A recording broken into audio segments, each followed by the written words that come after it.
Assalamu alaikum and welcome back to another video. So if you are new to my channel and you don't actually know me, I make funny videos, comedy videos on my pages, on my Facebook and Instagram page by the name of Being Humorous. And every Saturday I have decided to do a true crime or a true story video on my channel, on exclusively on YouTube, of course. Before starting out this case, I just want to let you guys know. Oh, by the way, are you seeing those two cute little dolls? They are basically traditional dolls. You can't see them, they're blurred, but okay, I just put them there for decoration. Well, I'm just trying to divert my mind, anything would do. Because today's case is very, very graphic and very heavy. And when I was researching on this case, I was like, oh my god, this person has issues or had issues, obviously. So, today I'm going to be talking about Javed Iqbal, who was Pakistan's most notorious serial killer and rapist, child rapist to be specific. So, if you are very sensitive to these kind of stuff, or you are easily triggered, I would suggest you just, close this video and go watch some other video that makes you happy, because yes, I am going to be talking about some of the very gruesome details in this case, and I've decided to make this case in a two-part video. So this is going to be part 1. So Javed Iqbal was born in 1956 in Lahore, and his father, Muhammad Ali Mughal, he was a very respected and a very well-known man in the community they lived in, and he was the sixth child from his seven other siblings. So there were a total of 8 siblings. So I couldn't find much about his childhood, so I'm just gonna tell you the things that I found from some resources. He did his matriculation from Islamia High School. So, since Iqbal was a child, he had a very unusual attractiveness towards males. As his father was a well off trader, he basically pampered Javed. Javed had the luxury, in that times, in the 1960s or 70s, And since his teens, Javed would have a motorbike, that 200cc motorbike that every boy wants in his teens. And he would basically use that bike to attract young boys. So with his bike, he would, just attract the attention of young boys and, just trying to make friends with them. And he would also make friends, or as I should say, pen friends, through children's magazines. And he would contact all these boys, and he would ask these boys to send their pictures to him. And obviously these were boys, so they didn't have any suspicions, because being girls in our country, it's kind of we're kind of uncomfortable in sending out our pictures to a nobody, or a stranger. But boys, they're more confident than us, so that's why they don't feel uneasy in sending their pictures or whatever. So these boys, they used to send their pictures to him, and Javed, he used to shortlist all the attractive boys who used to send their pictures to him, and he used to maintain friendship with all of these attractive boys. I'm totally going to be off topic, but this palette has the most prettiest cover. Look. Yeah, it's glittery, that's why I like it. Sorry. I mean, it's a very serious case I'm talking about. I don't know why I needed to show you this glittery cover, but okay. So let's continue. So he would spend thousands of rupees in sending gifts to these boys. Gifts like perfumes, tickets, coins, etc. In 1978, when Javed turned 22 years old, his father bought 2 villas in Shadbagh area. And do you remember in my last case, I also mentioned that Amir Qayyum also lived in Shadbagh. He rented a room in Shadbagh and he used to live there. What is up with Shadbagh? His father bought 2 villas in Shadbagh, and Iqbal set up a steel recasting business while still being a student of intermediate at Islamia International College. He was only 22 years old. So he started his own business in one of the houses that his father bought, and he used to live there for years with boys. And these boys, he picked them up basically from the streets, or he used to go to the main market, and he used to offer these boys some kind of small jobs. He would go up to them and he'd be like, hey, I have this small task for you, I have this some kind of a job for you. And the boys, they would agree, so they would come with him to this house, and they used to do small kind of just small jobs, whatever Iqbal used to give them. So his other family members, they also moved to Shadbagh, and they started noticing some behaviors and habits of Iqbal, and obviously they felt really uncomfortable, and they kind of came up to their parents, and they told on him. So Javed, he really got frustrated, and he really got angry that why are these people, why is my khandan butting in my business. So he just told them to stop interfering in his life, and never to speak a word against the boys. He was really possessive in the matter of these boys.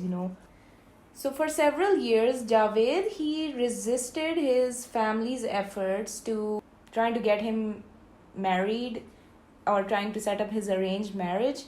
He always used to make up some excuse or something, and his family couldn't understand what's going on. And his other family members, those who moved in Shadbagh area, they also complained about his behavior. So obviously their family had to do something about it. So they were in the constant effort of getting him married to a girl. But one day, Javed shocked everyone by declaring that he had selected a bride for himself. Yeah. So his family got really shocked, and they were kind of relieved, but obviously this left everybody stunned.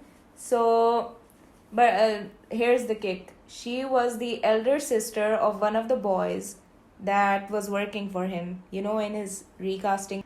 And the only purpose was to stop the boy from ever deserting him or ever leaving him.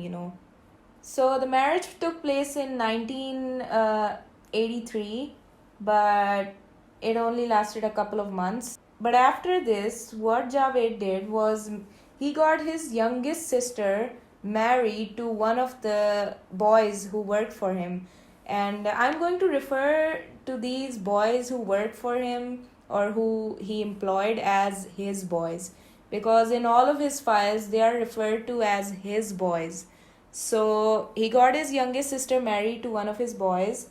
People who had the first-hand experience in meeting Javed would term him as a boy hunter, or the people who knew him would call him an evil genius. In late 1990, a man filed a complaint against Javed to the police, and this person, he was a very respectable man in Shadbagh, and he went up to the police and he told them that Javed sexually assaulted his son. So Javed quickly fled the scene, and police couldn't arrest him, but police, they detained his father and two of his brothers. So they detained his father and two of his brothers for at least 7 days in the hopes that Javed would come and surrender, or just give up himself. But obviously Iqbal did not surrender. On the 8th day, the police decided to go to that house where he does his business and arrest one of the boys that works for him. So they did that. They arrested one of the boys, and they also detained him. And guess what? After a few hours, Javed showed up and surrendered himself. He basically first went to the family of the boy. He just threw abuses at the family of the boy, and he was like, why did you let them arrest him? Why did you let them take him?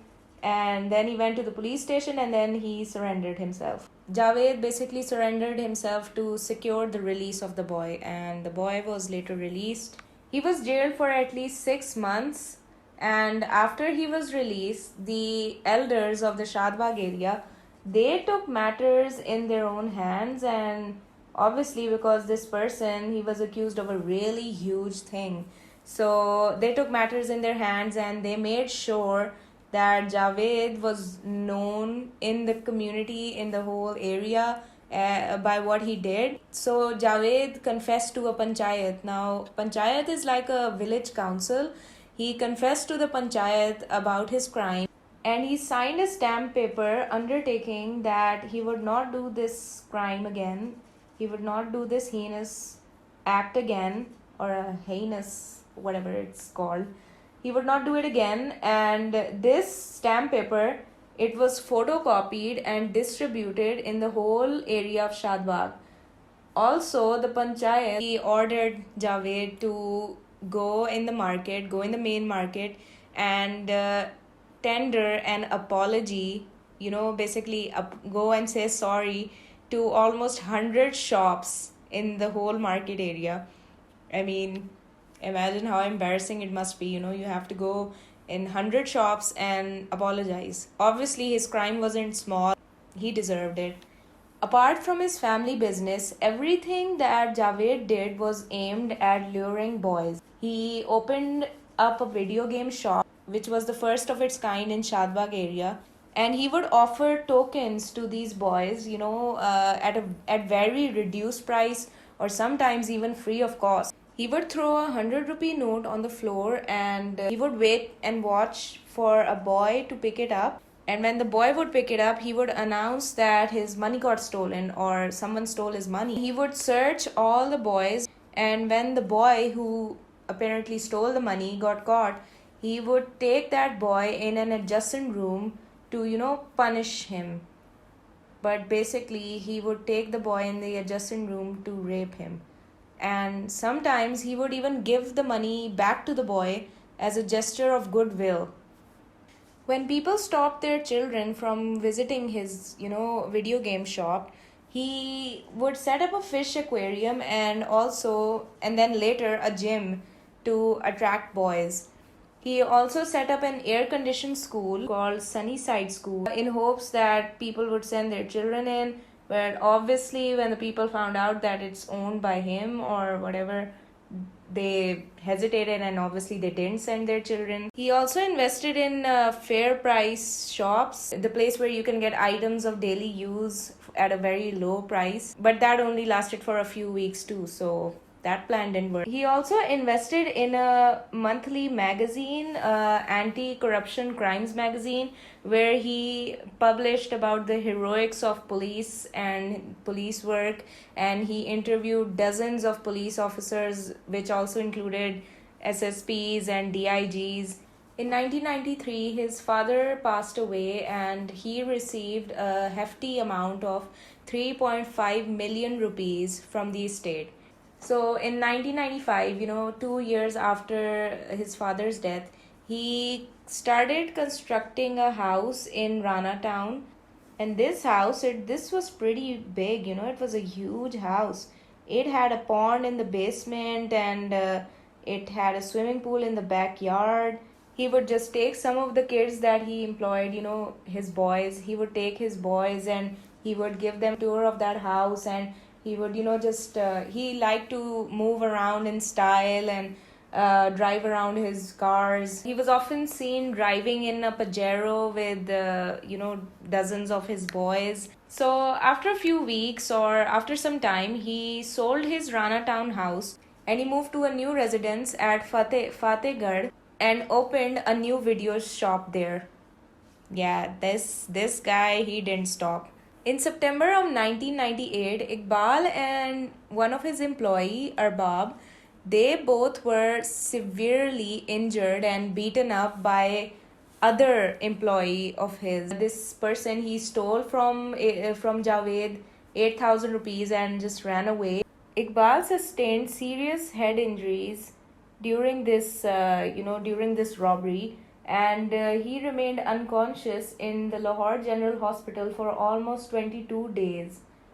Initially, the police registered a robbery case, but later the police changed the complaint or the FIR and charged Javed with sexual assault. He was arrested after his release from the hospital, but he was later granted bail by the local court. as nobody in his family was willing to spend money on his treatment, so they had to sell his house and his cars and his shop in Fatehgarh, and that money was used to pay his medical bills. So because his head injury was very severe, he had to go through several operations, and obviously that costed a lot of money. So all of his assets which had been sold, they were used for his medical treatment. But his mother was so heartbroken at his condition, seeing her son in such condition, that she died basically of grief. And when Iqbal obviously found out that his mother has passed away, he got very saddened, and he got very sad, obviously, because that was his mother. He turned to police for help, but instead the police, they turned on him and they accused him of sexual assault. With no one else to turn to, he looked to his 4 young friends, and their names are Nadeem, Sabir, Sajid, and Ishaq, who later on became his accomplices in the gruesome crimes that he committed in a span of 6 months. So, all of this happened in 1998, and fast forward in the year 1999, December of 1999. The Lahore police received 2 placards, or I should say 2 letters, from Javed, and those letters said, "I had sexually assaulted 100 children before killing them. All the details of the murders are contained in the diary and the 32-page notebook that have been placed in the room and had also been sent to the authorities. This is my confessional statement." And with this, I leave part 1 of this video, and I will continue all of the details, all about the court proceedings and what happened to Javed in the next video, inshallah. So this case was a very long one, and it took me a lot of time to, because this case was all over the place. So I had to put it all together. I had to put the timeline together myself, and I had to do a lot of research and a lot of digging. I had to go through at least 5 or 6 resources to put all of this together, because other people have also covered this case, but they haven't shown a lot of detail. And it's kind of my habit to go into the detail of some stuff, especially related to true crimes. So I hope you like this video, and I will meet you inshallah in part 2 of the next video. So stay tuned.